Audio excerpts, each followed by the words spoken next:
Quelque part, une immonde coulée de boue traverse la littérature. Des ombres décharnées à face humaine s'y enlisent. Elles ressemblent à de longs bras brûlés. Certaines veulent s'accrocher au ciel pour quitter ce pays, d'autres tentent de le décrocher pour le tirer sous terre. Mais le ciel n'a que faire de ces suppliques. Il est immobile. On pourrait le croire mort, comme cette lande pelée. Peut-être l'est-il? Que distinguerait un ciel plein de sang chaud d'un ciel cadavérique? Les étoiles seraient-elles rouges s'il vivait? Ces ombres vont et viennent, elles sont disséminées au bout d'espaces infinis qui les empêchent de se rencontrer. Ces restes d'hommes sont poursuivis par la culpabilité. C'est par exemple le cas de ce fuyard qui court devant nous. Il se nomme Guéret. Paul Guéret est un homme minable qui fuit Angèle autant qu'il la cherche pour lui livrer sa macabre vérité. C'est un homme qui aime les chemins de fer et qu'on rencontre assez facilement du côté de l'Orge. Il a une certaine tendance à la promenade et à l'extrapolation tragique. Il est jeune encore, quoique mûr pour le meurtre, avec ce je ne sais quoi de flétri et d'amer que l'on remarque chez ceux dont les soucis ont dévoré les premières années de la vie, nous dit Julien Green. Regardez-le qui s'arrête et baisse les yeux sur la boue. Il y reconnaît l'empreinte de la chaussure d'Angèle, qui était là 3 minutes plus tôt, avant qu'il ne la brusque et ne la pousse à s'enfuir. Oh, il la retrouvera. Elle viendra à leur prochain rendez-vous. Et alors, elle verra de quoi il est capable. Remontons ce chemin qui a la couleur de l'or souillé. Il suffit d'un claquement de doigts pour qu'un autre homme surgisse. À celui-ci, les mouvements sont moins vifs. Il marche voûté, perd son temps à chercher quelque chose sur le bas-côté, là où l'eau bourbeuse mange les cadavres. En se rapprochant, on remarque qu'il porte une soutane. C'est un homme de Dieu dont la robe est pleine de boue. Que fait-il dans cette friche gelée qui n'a plus connu d'espérance depuis des années? Est-il à l'affût d'un signe? D'un pardon? Il se tourne, regarde la route avec crainte. Il semble ébloui par les lumières d'une voiture qui ne vient pas. Là, dans cette posture figée, je le reconnais. C'est Jacques Dupin, l'abbé meurtrier du grand scandale du Bergonnet. Un nom bien commun pour un monstre de la foi. Ce n'est pas un signe qu'il cherche, mais sa maîtresse et son enfant. Jacques Dupin est entré depuis quelques heures dans le recoin le plus abject de sa piété. Il marche à l'aveugle dans le royaume du blasphème. Parce qu'il a mis Rose Médieu enceinte, parce qu'il l'a assassinée au bord d'un chemin, puis qu'il l'a éventrée pour sortir son enfant à naître afin de lui lacérer le visage et le tuer, il erre. Celui qui est, je cite, devenu un homme de sang, après avoir vécu comme un homme de boue, celui qui a élevé la fornication au rang de sacerdoce, est condamné à boire l'eau visqueuse des bords de route jusqu'à la lie. Il voudrait se noyer tout entier, mais son ventre le démange toujours. Il a le vice en lui. Il est un des plus grands satyres de la création. Alors il sourit. Il sourit parce qu'il a donné l'absolution à la mère, parce qu'il a baptisé la nouveau-née, et parce qu'il ne s'est pas suicidé. Tout est anéanti, mais l'Église est sauve. Continuons, puisque le chemin s'étale à perte de vue dans toutes les directions, ce qui n'est possible que dans ce monde. Au hasard, arrêtons-nous là. Voilà une fillette. Ainsi, cette jachère ne serait pas seulement la création des mâles, des hommes.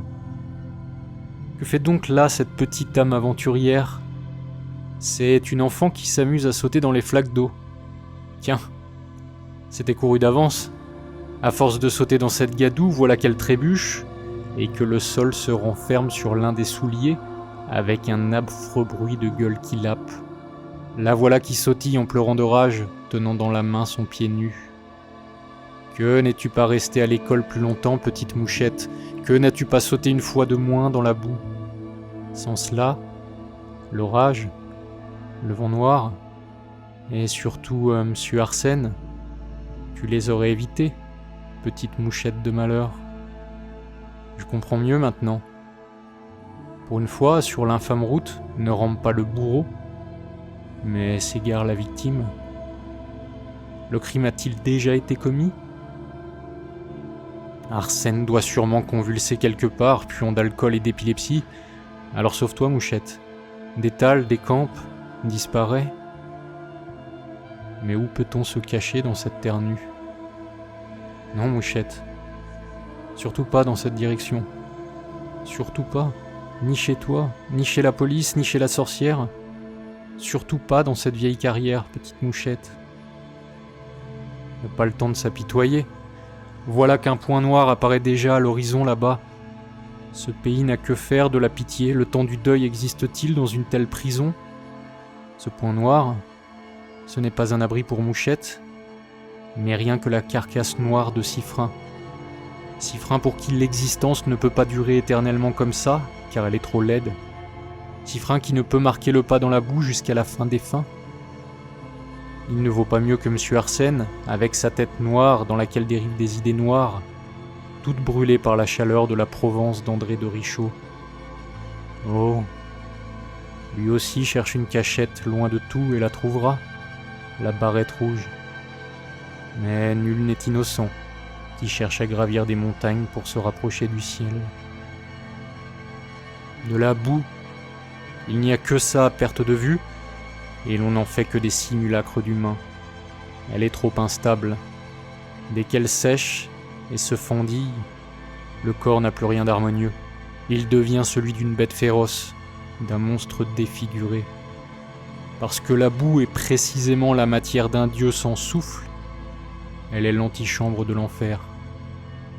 Dès que l'eau manque, dès que le soleil frappe trop fort, dès que le vent se lève, l'édifice s'écroule et libère les démons. Je pourrais errer longtemps encore à la recherche de ces personnages marqués par la boue, ce motif ambivalent qui revient si souvent chez les romanciers, oubliés ou non. J'aperçois toutefois une dernière figure au loin, que je reconnais, et dont il faut évoquer le sort. Cette femme, là-bas, qui ressemble à une religieuse, qui semble prostrée, maculée de boue, comme si elle s'était roulée dedans pour s'y dissoudre, cette femme n'est-elle pas la pire ? Tous les démons que nous avons croisés jusqu'à présent ne disaient rien. C'est qu'ils avaient déjà tout exprimé.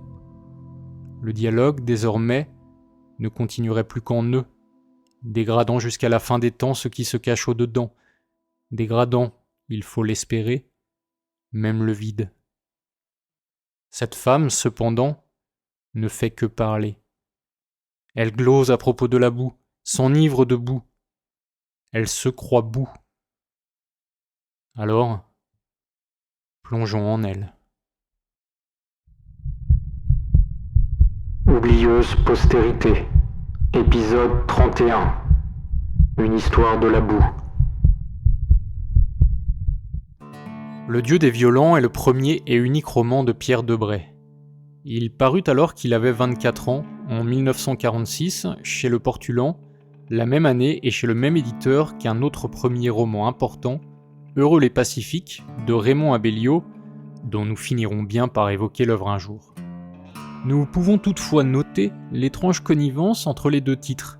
Ces pacifiques, appelés enfants de Dieu chez Matthieu dans son évangile, ces enfants qui sont précisément les violents de Debray, et dont Matthieu, encore une fois, dit « Depuis le temps de Jean-Baptiste jusqu'à présent, le royaume des cieux est forcé, et ce sont les violents qui s'en emparent. » En nous laissant porter, de Jean-Baptiste, nous en retrouvons un chez un auteur célèbre dont l'influence sur le roman de Pierre Debray est perceptible dès les premières pages. C'est Jean-Baptiste Clamence, le narrateur de La Chute d'Albert Camus, le fameux juge pénitent qui écoute les femmes se jeter du haut des ponts et se complaît à s'accuser après s'être complaît à s'aimer. Si Madeleine, l'héroïne du Dieu des violents de Debray, est une femme qui se met en accusation après avoir failli en amour, et qui erre tout au long du roman en traître et néant, l'influence de Sartre étant moindre mais perceptible, elle est au moins autant le double de Jean-Baptiste Clamence que de Meursault, de L'étranger, paru 4 ans avant le roman de Debray. Ce dernier commence pour ainsi dire comme celui de Camus. Ce n'est pas la mère de Madeleine qui est morte, mais son frère, Claude. Si Camus ne crée qu'une corrélation entre le décès de la mère et le caractère de Meursault, Debray crée quant à lui une causalité. Elle avait commencé d'épuiser en elle son existence dès son arrivée au château de la Chênaie, alors qu'elle venait de découvrir combien la mort de Claude la faisait étrangère à tout, écrit l'auteur. Perdant son frère, ce n'est pas un être qu'elle perd, mais toute appartenance au monde et à l'infini. Ayant quitté le couvent qu'elle venait d'intégrer, de Dieu, il ne devrait plus être question non plus. Si Camus n'est pas croyant ou ne croit qu'au sacré, au sacrilège, Debray est un farouche catholique, autant d'ailleurs qu'un intellectuel, la foi et le politique devenant, après ce roman, le cœur de ses écrits. Ainsi est-il autant question de Dieu que de soi, dans ce roman au titre qui ne ment pas. Brisée, Madeleine est, je cite, « au-delà de ses choix dérisoires. Il lui faut désormais la vie dévorante de la nature pour que lui soit dévoilé le mystère indicible du silence. Il faut comprendre cette vie dévorante de la nature de manière bien singulière. Ce n'est pas une contemplation ardente de la nature, pas une ascèse loin des hommes que cherche Madeleine. Non. Elle voudrait se faire dévorer par la nature. Elle voudrait se peler de toutes les couches de l'existence, couches méprisables, trompeuses, perfides. Renoncer à la foi, renoncer à l'amour et renoncer à elle. Elle veut faire corps avec la boue, se dissoudre en elle, écrit Debray, devenir boue à son tour. Tout ce qui est humain lui fait à ce point horreur qu'il lui semble qu'elle ne saurait plus longtemps demeurer prisonnière de sa propre humanité. Ce néant qui scintille autour d'elle lui donne le vertige. La boue éclate en elle dans une impérieuse exigence de métamorphose. Madeleine, on le voit, n'appelle pas précisément à la destruction. D'ailleurs, elle n'aurait qu'à se suicider si tel était le cas. À la place, elle marche des heures pour épuiser sa toute-puissante solitude, pour arriver au bout d'elle-même. La métamorphose qui pourrait alors survenir, bien qu'on ne sache laquelle, cesse d'être métaphorique dès le premier chapitre.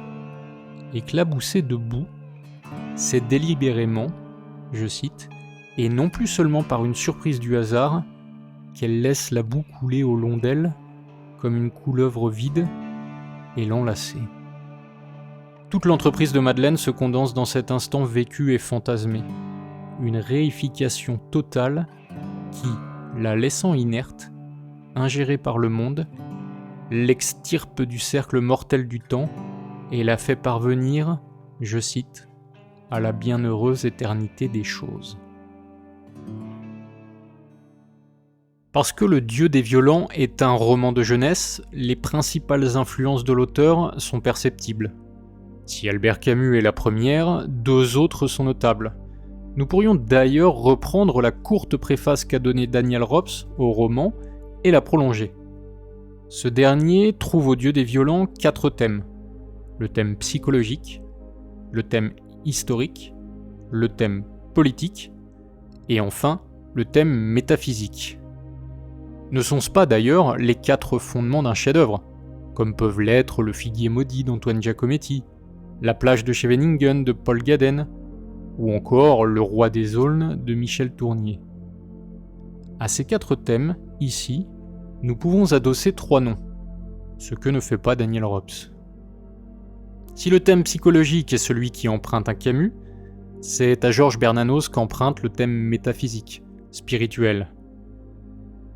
Daniel Rops cite Rimbaud pour l'absence, la négation et le refus de Dieu, sans doute parce que Debray a pris pour épigraphe une citation du poète. « Nous ne sommes pas au monde, la vraie vie est absente ». Expression que Debray réutilise à la fin et à la moitié du roman dans un chapitre très réussi que nous évoquerons un peu plus tard. Or, il me semble qu'il y a là qu'une commodité, une paternité par la formule plutôt que par essence. Le roman n'ayant qu'un lien, certes présent, mais diffus avec le poème duquel est tiré l'épigraphe. Si la chute dans la boue, qui renvoie au poisseux rire du mal du curé de Fenouil dans Monsieur Wynne, rappelle celle de Madeleine dans Le Dieu des violents, c'est plutôt sous le soleil de Satan pour l'écriture expressionniste, vive, parfois comme possédée, d'une part, et l'intensité du combat intérieur, d'autre part, qui semble avoir marqué Pierre de Bray. Madeleine, rêvant d'abolir le temps, et donc d'expier, en se fondant dans la boue, ne se leurre-t-elle pas par lâcheté? Ne rêve-t-elle pas plutôt de noyer sa culpabilité et de dissoudre le mal dont elle est à l'origine? Après tout, c'est la faute de Madeleine si Claude est mort. C'est elle qui a soudainement décidé de l'abandonner alors qu'il l'aime jusqu'à l'inceste ou presque. C'est elle qui a trouvé une vocation inattendue et rejoint un couvent un matin. Là, elle converse parfois avec Mère Marie de Saint-Thomas, cette religieuse capable d'entendre pleurer Dieu quand une âme refuse d'accepter ses appels, cette religieuse qui menace autant qu'elle prévient Madeleine en lui demandant de ne pas faire pleurer Dieu quand lui sera venu le moment d'être appelé. Cependant, Claude, son frère, ne peut entendre cette vocation soudaine. Madeleine se serait forcément faite ensorceler par Mère Marie de Saint-Thomas. S'il la querelle, l'insulte d'abord, Claude se reprend vite et tente de désenvoûter sa sœur par l'amour terrestre. Mais Madeleine ne cède pas et devient une itération de ce dieu de violence alors même qu'elle n'est pas encore sœur. Madeleine met à l'épreuve son frère, rassemblant dans son silence, son indifférence et son mépris les pouvoirs de Dieu. Ce Dieu qui, selon elle, est silence, indifférence et mépris. Comment justice et amour pourraient bien cohabiter, même chez un être divin? Telle est la question sans réponse qui fait songer à Madeleine que Dieu est, je cite, un étrange petit rongeur, chaud et lourd comme une bête, et que la seule présence de Dieu est au plus profond des abîmes du monde. Madeleine ne sent vraiment l'amour qu'au moment où elle abandonne. Non parce qu'elle s'arrache une part d'elle-même, mais parce qu'en s'en allant, elle arrache une part de l'autre. C'est la souffrance de son frère qui lui donne la certitude de l'amour. Cette souffrance devient extrême quand les faits historiques se superposent à cette intimité en déshérence.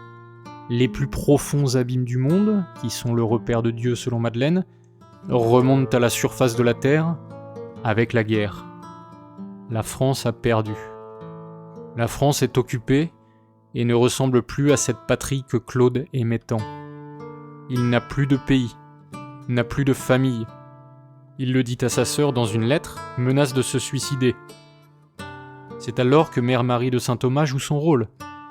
Madeleine doit affirmer à Claude qu'elle ne renoncera jamais à sa vocation et qu'il doit cesser de lui écrire. C'est seulement quand il comprendra que cette vocation est inébranlable qu'il cessera son chantage.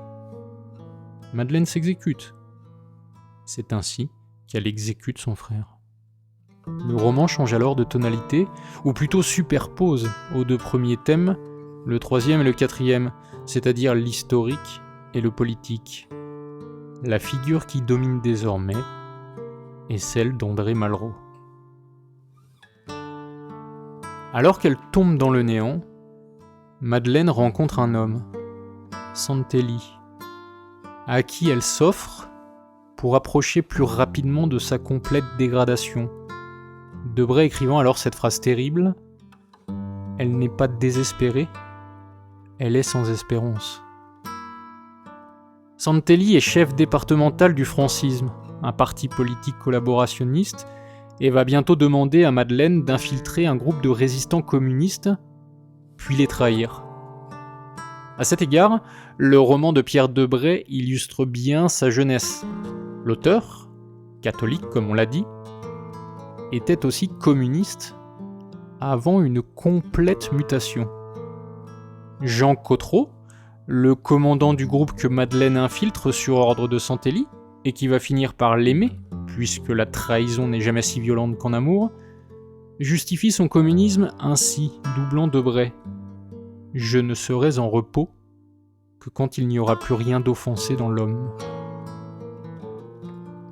Si j'ai dit que ce roman illustrait le communisme de jeunesse de Debray, c'est que l'auteur vécut une singulière et presque impensable, ce qui fait toute la noblesse de cet acte, métamorphose, passant du communisme à l'action française dans les années 50.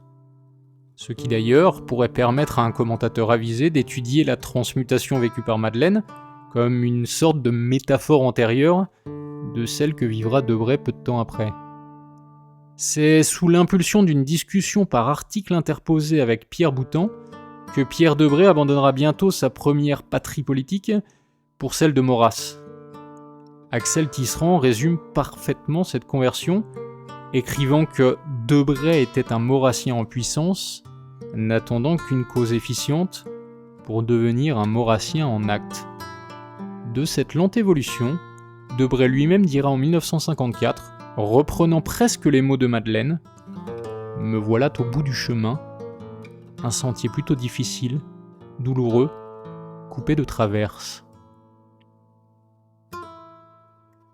Alors que l'heure de l'ultime disgrâce approche, ce bout du chemin va être décrit par Jean, le commandant des communistes infiltrés, à Madeleine, la traîtresse en puissance, dans un très beau chapitre du Dieu des violents.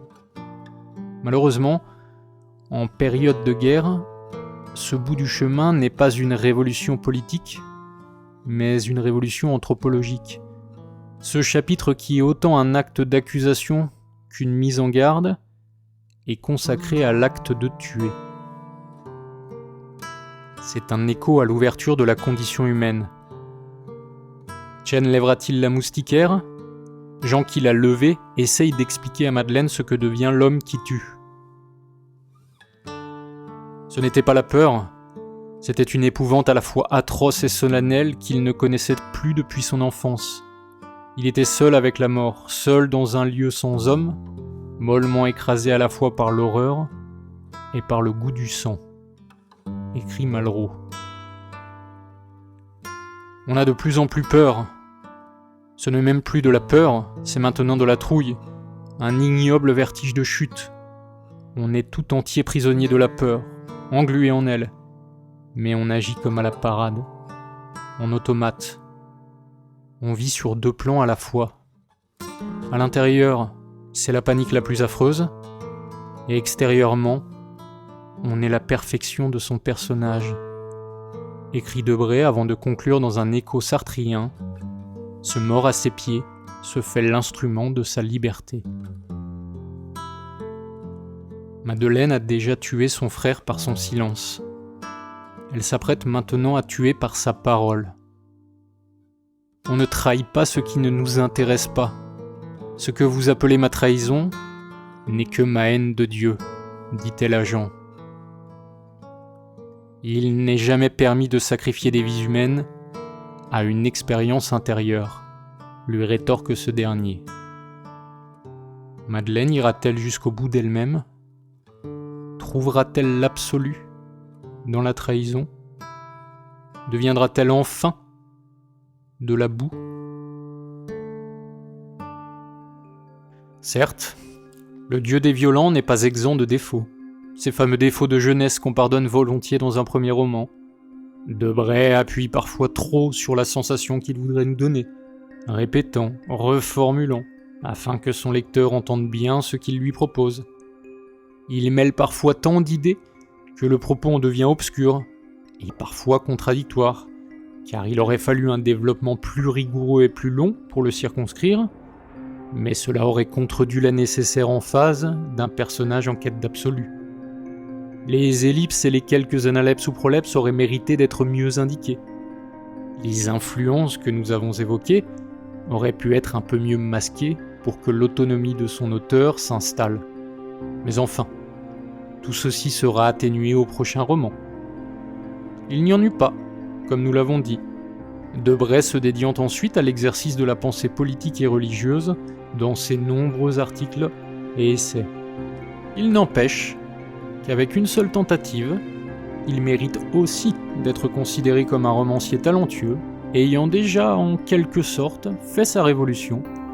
Révolution qui n'est pour les intellectuels, je cite, qu'une volonté et jamais tout à fait un destin.